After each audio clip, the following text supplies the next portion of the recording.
For week 2 of the Castrol Canadian Touring Car Championship presented by Toyota Tires, we were back at Motorsports International Raceway. From the moment the cars were rolled out on the trailers, there was one thing on everyone's mind. Very, very wet. I'm not a big fan of the wet. I hate the rain. Because of the wet conditions in the morning practice and the slowly drying track, the big decision for most teams was whether to run qualifying with dry setup or wet. Matteo Audette grabbed the pole with a run that was over a second and a half faster than the last time he qualified at Motorsport, despite the fact that the track was still drying from the downpour. 1/10 of a second behind Audette was Gregory Pootman in his rear-wheel drive Team Aldo Northwest BMW. In touring class, Nigel Herron and Tom Kwok qualified first and second respectively. PJ Gronke, who was supposed to unveil his new Volkswagen GTI at this weekend's race, had to jump into an Octane Motorsport Mini for qualifying. On a little bit of sleep, I went out in practice. I was 6th place. Qualifying was a little bit better because it dried up and I really found my groove. We made a last-minute decision to come in and change tires with about 5 minutes to go, and I went out and I put it in 3rd place. So starting 3rd place in the race was much better than expected.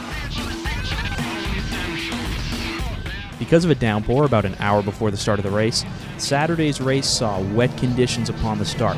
What tires would the team use? Would it affect the outcome? And of course, the wet track led to slippery conditions and a lot of sliding around. Starting from 3rd, Nick Whitmer got aggressive right off the drop of the green flag and attempted to outbrake Audette and Pootman going into corner 1. His back end broke out and he had to let up, losing some valuable positions. In the end, Whitmer fought back and got by Audette because Audette chose a full wet tire setup. Whitmer went with dries the entire time, so as the track dried, his grip improved. However, looking through the field, it looks like when the ground is wet, the front-wheel drive cars really shine. Let's take a look at the finishing order for the top 3 positions in Race 1.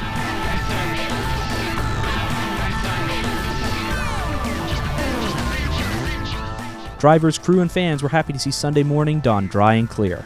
An unfortunate bit of luck for Denny Russo and the 92 Tradition Motorsport protege saw him blow an engine during the last weekend of racing, and their unlucky streak continued this weekend. Rounding corner 1 during practice, Russo overdrove the corner and in an effort to slow the car, drove into the wall with a hard hit. Car damage, Russo was able to walk out of his car and the crew hurried to clean the track.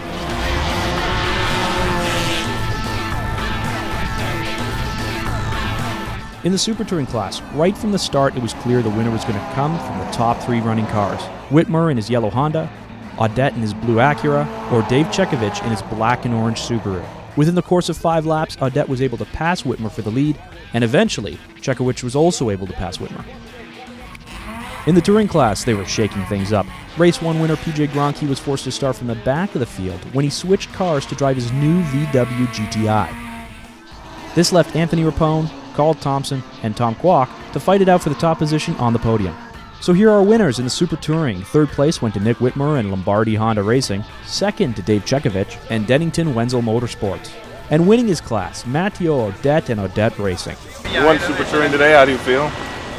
I feel really great. It's like I said on the podium, I've been waiting for this 1st place like for 2 years, so it's just amazing. In the touring class, 3rd place went to Anthony Rapone and Durabond Compass 360 Racing, 2nd to Tom Kwok of M&S Racing, and driving to the front for the win, Carl Thompson and Durabond Compass 360 Racing. Good points haul for the team, obviously. First is good for Honda, team championships, but also Anthony's got his eye on the prize too, and staying ahead of Tom and the minis is really important. Let's take a look at the standings in the driver points.